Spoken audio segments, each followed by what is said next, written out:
सगळ्यांना माझा सप्रेम नमस्कार। मग कालचा जो बिग बॉसचा एपिसोड झाला मिड वीक इव्हेक्शन, त्या इव्हेक्शनमध्ये सगळेच खूप इमोशनल झालेले, कारण की कोणालाहीच एवढ्या पुढपर्यंत येऊन पुन्हा घरी जाणं जरा जड होतंच, कारण की सगळ्यांनाच आपली आपली जर्नी आठवते आणि सगळ्यांना जिंकायची आहेच तिथे ही जिद्द की आपणही जिंकावं, आपणच जिंकावं असं सगळ्यांनाच वाटतं। पण सगळ्यांचे एक्सप्रेस करण्याच्या पद्धती वेगळ्या असतात आणि काल जो इव्हेक्शन झाला त्यावेळी सगळेच खूप इमोशनल होऊन सगळे आपापली जर्नी सांगत होते, त्यांना बरं कसं त्यांनी हा प्रवास साधला हे एक्सप्रेस करत होते। पण या दरम्यान जे तन्वी बोलली ते मला अजिबात पटलेलं नाही आहे। म्हणजे इतकं कोणाला पॉईंट करून की तुम्ही किती वाईट आहात आणि मी किती चांगली आहे हेच दर्शवणं होतं त्यामध्ये।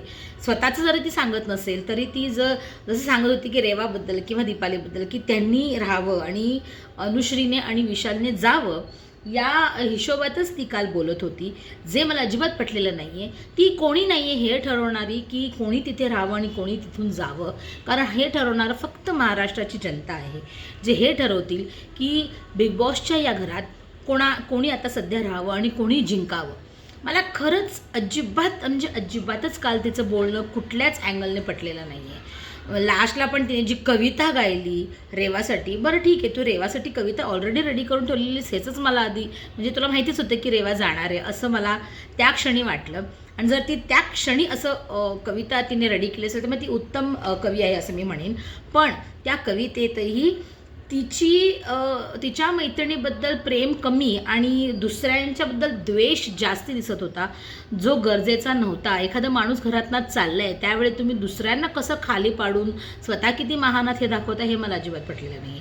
म्हणजे एवढे दिवस चांगला गेम खेळून या शेवटच्या क्षणात तू जर असं काही दाखवणार असशील, जे स्टार्टिंगला जी तन्वी होती तंटा क्वीन जिला म्हटलं जायचं, त्यावेळेस मला ती अजिबात आवडलेली नव्हती। पण तेव्हासुद्धा मी जो व्हिडिओ बनवलेला तेव्हा मी हेच सांगितलेलं की एवढं कचकच कचकच कचकच बोलणं, एवढं किंचाळणं, एवढं जोरात बोलणं गरज नव्हती।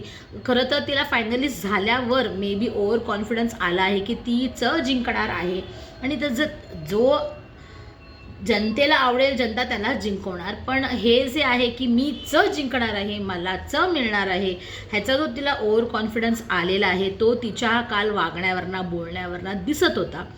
विशालने जे काही गेम खेळला तो त्याचा गेम होता, अनुश्रीने जो काही गेम खेळला तो तिचा गेम होता, जसं हिने जो गेम खेळला हा हिचा गेम होता। सगळ्यांना त्यांचे गेम आपल्या आपल्या परीने खेळायची पूर्ण मुभा आहे, ओके।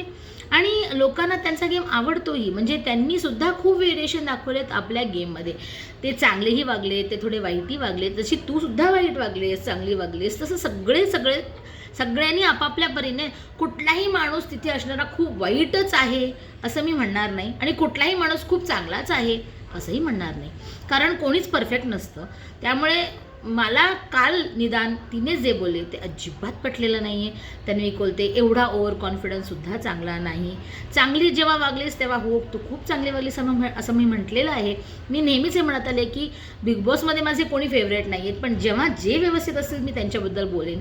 काल तन्वी कोलते तू खूपच चुकलीस, जे अजिबात गरजेचं नव्हतं ते तू बोललीस।